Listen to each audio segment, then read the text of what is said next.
ta i spurningen kommer upp, faktisk sier, her god skapt folk homosexuell. Så min første vimerking tann, at begrepet hotekje homoseksueller et nytt hotek. Det mest lei 200 år gammalt. Og det et laknaligt hotek, det et laknaligt høyde. Og det et humanistisk høyde. Og det neste, det som det hever gitt av seg, det kinslig orientering. Men hvordan tås av Bibelen? Altså, nødjar Bibler, NIV, NASB, New King James, så kallar jeg, der brukar året homoseksueller, eller homoseksuell, men King James Bibelen gamla, hon kallar, eller hon brukar navnet året sodomittar, sodomites. Og til et bibelsk hotek, det gonger atter til Sodoma, til han synden, eller til folk som lever så som folk gjør det i Sodoma. Hvordan levde de her? Jo, her formøver vi mannen. Og Herren sier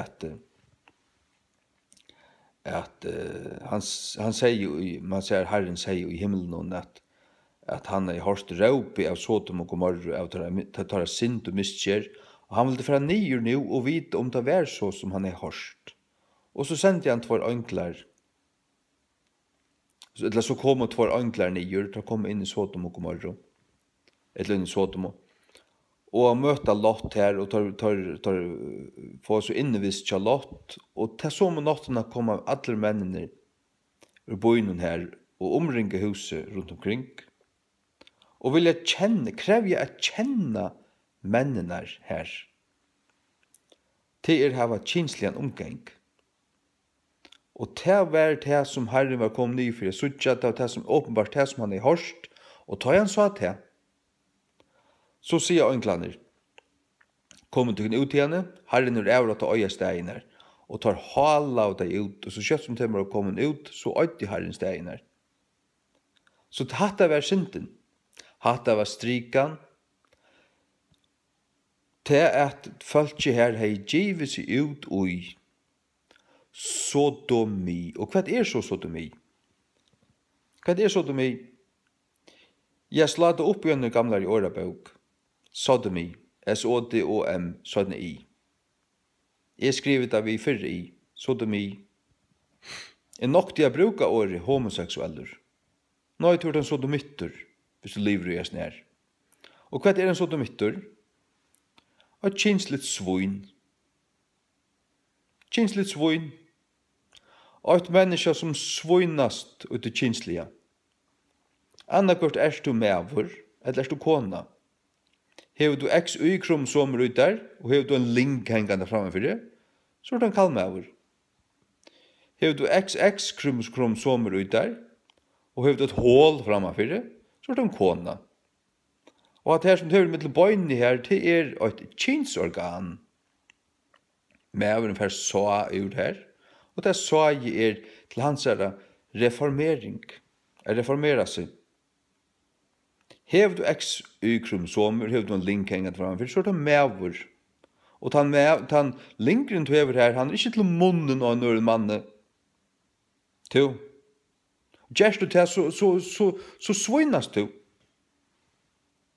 Så du knokk forvirra over. Du hever XY-kromosomer og hengande darlanda framfor her. Ja, det du kinsorgan. Og til atla til at du skal få denne kone, og til skulle øye avkom, til til noe annet. Hever god skapt mennesker som sodomittar, og lukka vis som han ikke har skapt mennesker som mordarar. De oppsøker det. De velger det. De gjør seg til det sjølve. Og til sint. Sint. Det er hva det er. Det og verur sint. Jeg vil si hvert hver syk hvert til lukka fort. Lukka fort.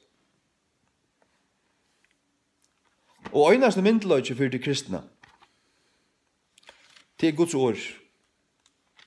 Og Romerbrev 8 sier til at de fører fra til naturlige bruken til det som er med naturen. Det vil si at det som er naturligt til at mever hever kone og kone hever mann. Mever hever sønne kone og kone hever sønn mann. Til at det kinslige her til reformering til at jeg avkom og ikke annet. Ikke neka som helst annet. Ja. Og ikke annet. Nu leser jeg ur ensko King James her. Ensko King James, munne valg sikten av ensko King James. Rom 8.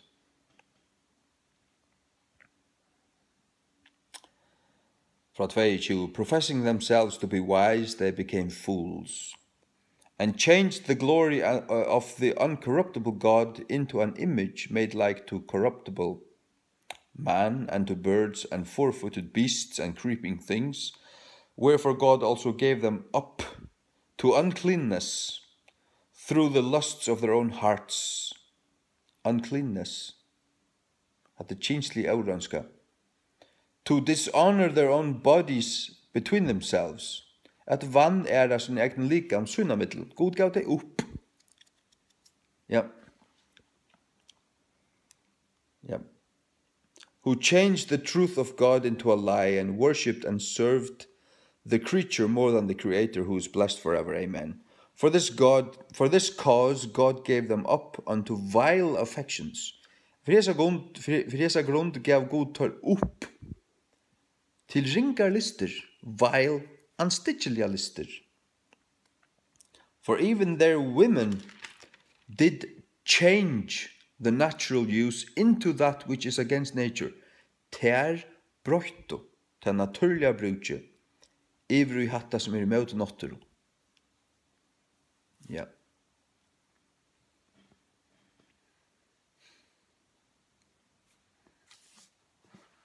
Folk hever ånga ombering for å synda. Ånga og i verene, og vi som prater året, vi skulle si at det er vera synd som Guds år sier vera synd. Gjør vi ikke det, så synda vi ikke. Så tenner vi ikke gode. Så tenner vi Satan. Vi står en humanistisk smøyle, spiller fitt. Vil jeg taknast heimen. Vinskap vi heimen, fudgenskap med det gode.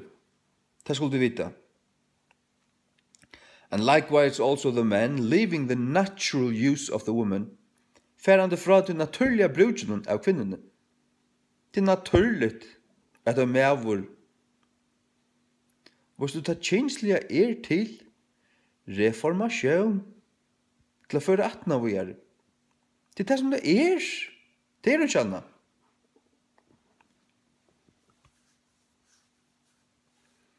Hvis det tvær menn færre sammen, så er det svinarui. Jeg må si hva det gjør.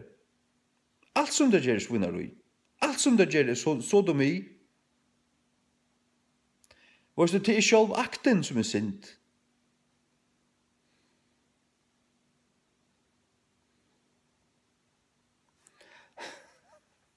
Kjemmer kraft, altså. Kjemmer kraft tid, altså. Han samtidig er blevet så sjuk, jeg er ikke årfyrt. Skammer du kunne av til helvetes pakk. Helvetes pakk.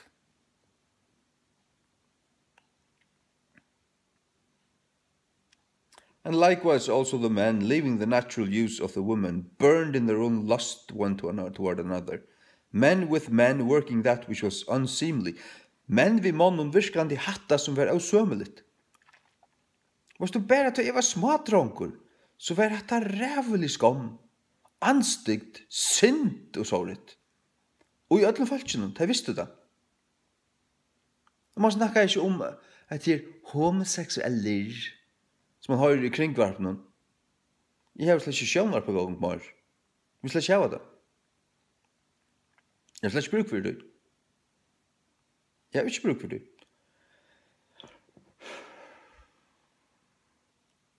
Nei, det er sodomitter. Sodomitter.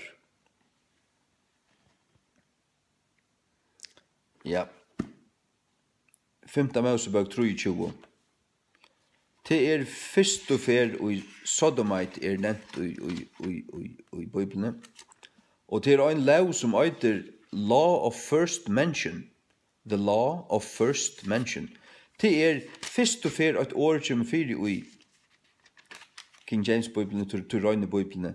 At tannferden, ta sammanhenge, tan definisjonen av til årene, definerer om det godt eller ringt, positivt eller negativt. Og hver heldur du definisjonen av sodomitt hever god takk ut i. Deuteronomy 23:17. Deuteronomium 23:16. There shall be no whore of the daughters of Israel, nor a sodomite of the sons of Israel. Det skal være ingen hårere av døten Israels, og heldur en sodomitter av sonen Israels. Ingen hårere, ingen sodomitter. Det sugiste leie, det som reklamerer for sånn her, det som blastemplet her, det som spennende av veien. Det arbeider for en synd som løyga ring og i Guds egen som at være en hårra. Hatt anstikkelig, hatt uforsvarligt. Hatt kan ikke forsvarast. Hatt synd. Det hva det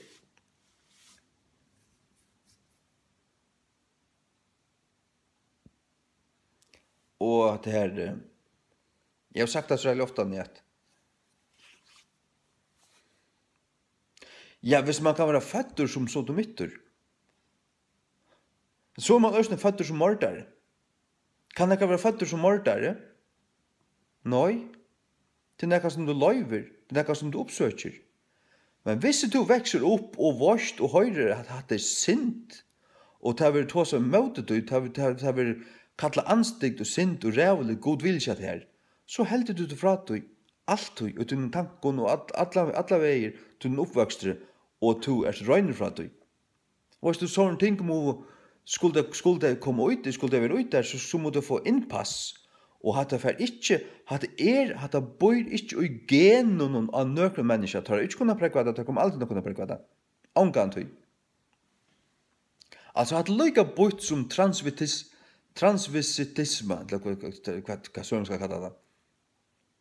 Altså et menneske, jeg føler meg som en kona. Ja, men du har link for hunden, og du har XY-kromosomer, du er med over. Du lukker meg ikke hva du føler det. Du må bare feise at du er med over, og mannen du opplever en mann. Og en kona føler seg som en mann.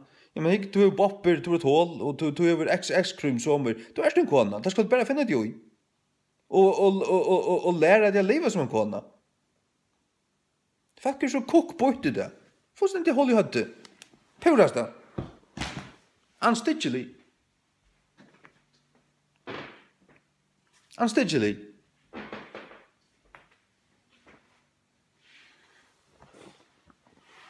Ja.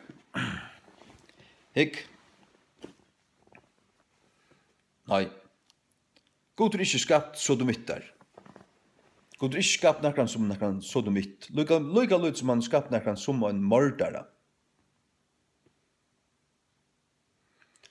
Kain drep Abel. Hei god skapt Kain som en mordare? Nei.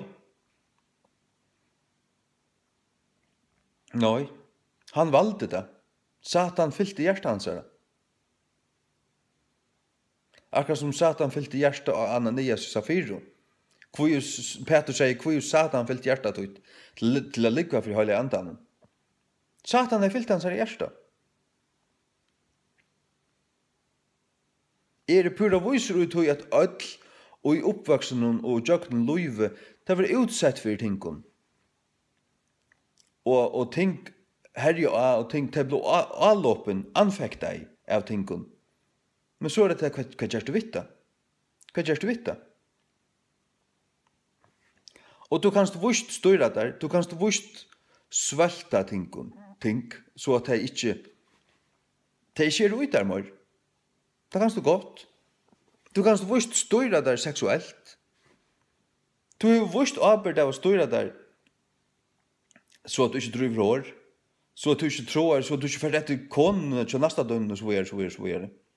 Du visst, och arbetar och styra där, hvis jo et menneske hever langsel etter at gjøre sine bøten, ja, det skal du gjøre seg vel halda det fra.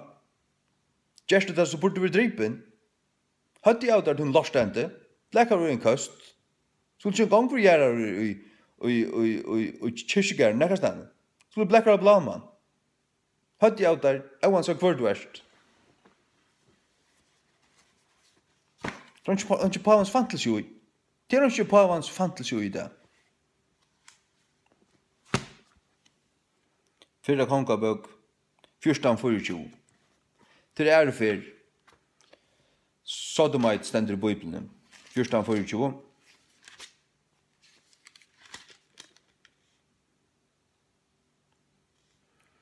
And there were also Sodomites in the land, and they did according to all the abominations of the nations which the Lord cast out before the children of Israel. Skal tog at her.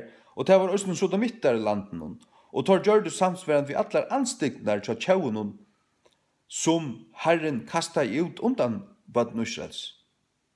Her det folk vere som hadde givet seg ut i sodomi, det som tid det så snifundiane kallar homoseksualitet, en alternativ livsstiler. Yeah. At det svøyna røy, mever borar en annan mann i enda tarmen. Helvetes anstigt. Til helvetes forbannande synd, hva det er. Og bæra seg det kun. Og det som prætika skulle gjøre seg vel og takka dem saman og seia sannløygan. Så folk øktast a gjøre det her. Så det halda seg vekk fra oss her.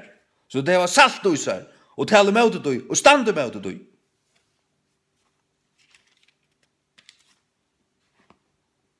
I stedet for så sier folk, det er sint i sommen, at de skulle være født sånn her, at de hadde en tunge krossur å bære, så var det helvetes piss! Helvetes piss! Hva er det?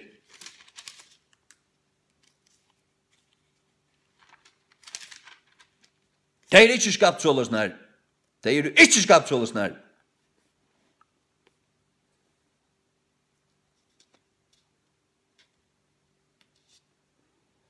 Fyrra kongabøk 15:12. And he took away the Sodomites out of the land and removed all the idols that his father had made. Hatt en gau kong, hatt kong Asa. Han fjerna i sodomittarna i landen, han rektar ut. Det var ikke gjør det her.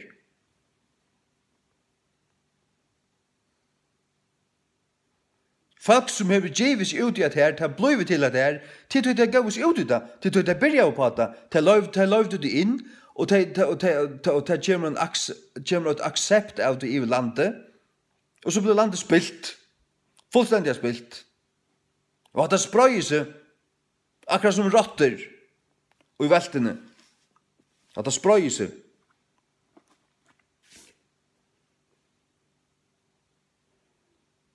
Hatt av 3-4 stendur. 4-4 er i 4 kongabøk 22-64.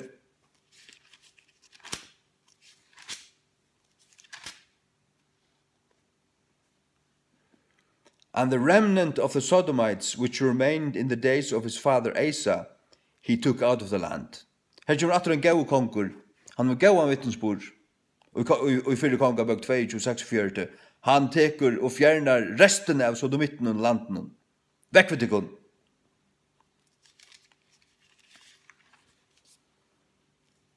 Sødden kongabøk 23.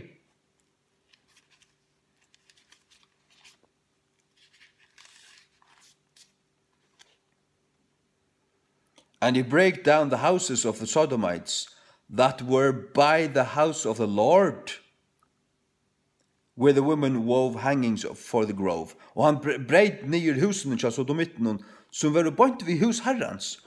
Hvor skulle sodomittene bygge sånne hus bort opp et hus i herrans, til jeg tar vilja spotta. Til jeg tog alt dette folk ikke vil slippe vujast, og til jeg gjevast ikke for det vil ha vukt inn i kyrkjenen. gjera til til løyva til tog så til helvetes vidt, heila lorten. Til helvetes vidt er jeg kan fryg som til løyva tog. Det kan du si om hva du vilja, det skøyte jeg.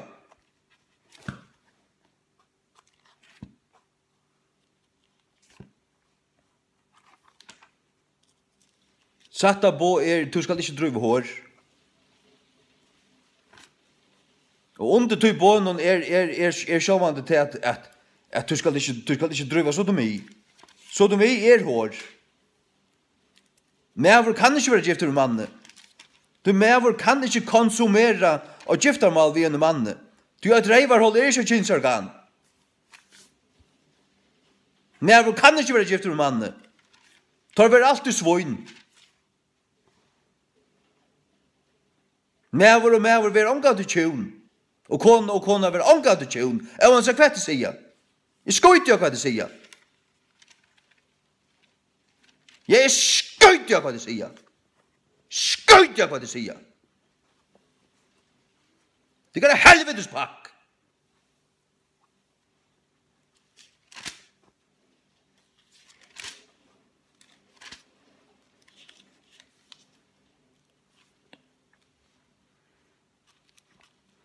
Jeg sier satt på du skal ikke drive hår. 4 Timotheus 8 fra 8. But we know that the law is good if a man use it lawfully, knowing this that the law is not made for a righteous man, but for the lawless and for disobedient, for the ungodly and for sinners. Loven gjørt til at halda av godligen og syndaren attur. Loven gjørt til å virka som et atterhaldande element i samfunnet.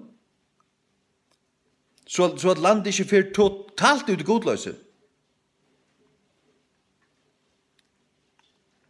For unholy and profane, for vannhøylager og halvjevanvirere, for murderers of fathers and murderers of mothers, loven var given, ja, du skal ikke slå ihjel, du skal ikke fremja mor, for murderers of fathers and murderers of mothers, for manslayers, så stender for whoremongers, hårdrøvere, vers 20, for them that defile themselves with mankind. Point at han skriver hårdrøvere, da sier han, for tar som dolka seg selv ved mannkine, at det er sodomi. Jeg vil ikke si homoseksualiteter, at det er sodomi. Hva er sodomi? Kinsligt svøynarøy. Og det kan du voja det hvis du vilja, men det er å være kinsligt svøynarøy, og det var i helvete for det. Det var et god til færa. Det var god til færa.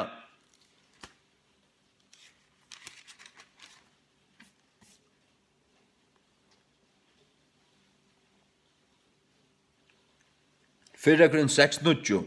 Know ye not that the unrighteous shall not inherit the kingdom of God? Be not deceived, neither fornicators, nor idolaters, nor adulterers, nor effeminate, nor abusers with themselves, nor abusers of themselves with mankind. Eller misbrukare av seg selv vid mannkide. At det er sodomitter. At misbruka sin kropp vid øren falskje. Han sier, etla adulterers, nor adulterers til etla hårdrøvere, etla kvinnelater til transvisitter. Folk som spelar som om det er hitt kine. Du erst det som du erst. Du erst det kine som du erst. Hever du X-kromosom, så er du kone. Hever du X- og Y-kromosom, så er du medvur. Og hever du X- og Y-kromosom, så hever du link framfyrir, så er du medvur. Du spelar det så kona, så er du en flaggande skam, og tjana.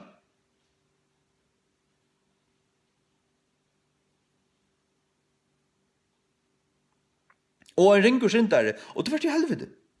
Du fest og i høyda hola helvete, og det som blastampla tunna synd, det som sier at det er ikke farlig, det som vil hava det inn i landet og inn i kyrkjen og alle stedene, det er jo helvetes vika profeter.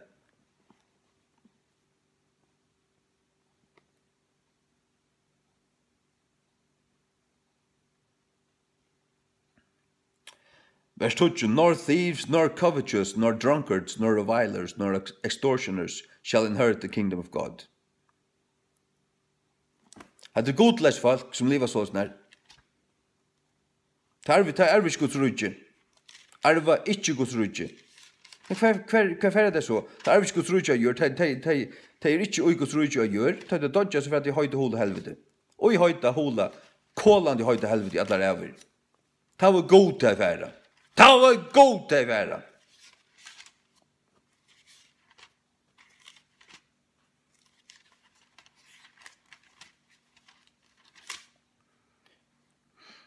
Judas brev.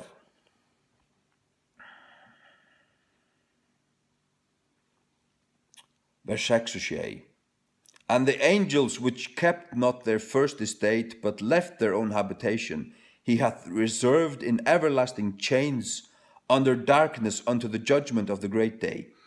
Even as Sodom and Gomorrah, and the cities round about them in like manner, giving themselves over to fornication. Det var det første. Det gav seg selv iver til siløse. Siløse til leislivar ui, der sover vi kvarjen som helst, giftas, skiljas, beferra bare vi kvarjen som helst, dvorst. And going after strange flesh. Og for etter fremmeden kjøte, fremmeden holdte, til at jeg fer etter til øveta kinnen. Nei, for etter samme kine, mener jeg. Are set forth as an example. God har sett deg fram som et eksempel. Han gjør det døme ur dømen, og fire døme. Suffering the vengeance of eternal fire. Til loja refsedømen av evigen elde tar boiner. God brente der.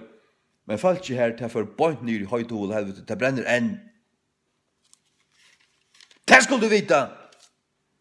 De som har laut jo fyrir sånn her, det er helvetes pakk.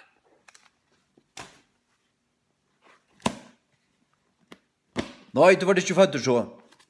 Ungen er føtter så. Veit om som sier at folk er føtter så. Lykka lydde som en mordare er føtter som mordare. Lykka lydde som en badnamisbrukare er føtter som badnamisbrukare. Lykka lydde er en sodomittur, føtter som en sodomittur. Det er Satan som er så sniltur at brøyta høyti og en rævligere synd til å fitt høyti. Ungen er homoseksueller, det som det er sodomittar, og sodomittar er en perverst, og et perverst svoin, ikke annet. Perverst svoin. Ja. Djevelen vil snuita heimen ved at djeva en ljautare synd og en pent navn. Således vil han snuita heimen og få heimen til å gauteka det her. Men det er det som Bibelen sier. At er en menneske som skulle komme etter, ta skulle heimen være bliven så som han var, er en syndaflauna, og av døven Sodom og Gomorra. Det er akkurat de periodene her som heimen skal lykkast. Og det skålast inn vi fukan for, og det er ikke alltid kristne er fullkomlig saltleis, og bort i høttenen. Vi stauren humanismusmøyle spela fitt. For manntakke og pengar. De elskar pengar. Voi tykker av pengun. Tykker av pengar grusar det der.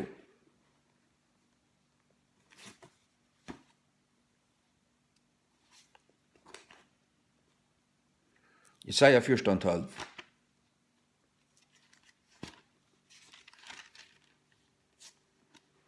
Isaiah 14:12. How art thou fallen from heaven, O Lucifer, son of the morning? How art thou cut down to the ground, which didst weaken the nations? Legg meg til at Satan, det sier God, hev God så skapt Satan, og han God ikke skapt Satan. God skapt jo en ljøsangel, som er et Lucifer.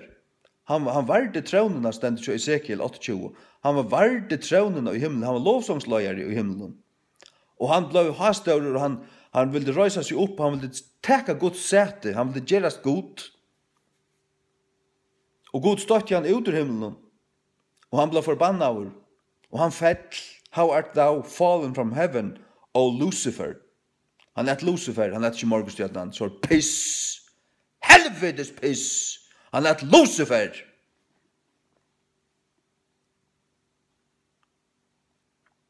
Og Gud stod han ut og ta blaven til Satan. Og Gud har gjort menneskene bøyna, men det er så ikke mange ringbrøgt. Gud har skapt menneskene bøyna. Gud har ikke skapt 8 mennesker som så dem ut. Ikke 8. Du er angåmbering for å leve som et perverst svøyn. Angåmbering. God har ikke skapt Satan heldur. God har ikke skapt noen mordere. God har ikke skapt noen badnamisbrukere. Og god har angan så de ikke skapt. Ikke øyn.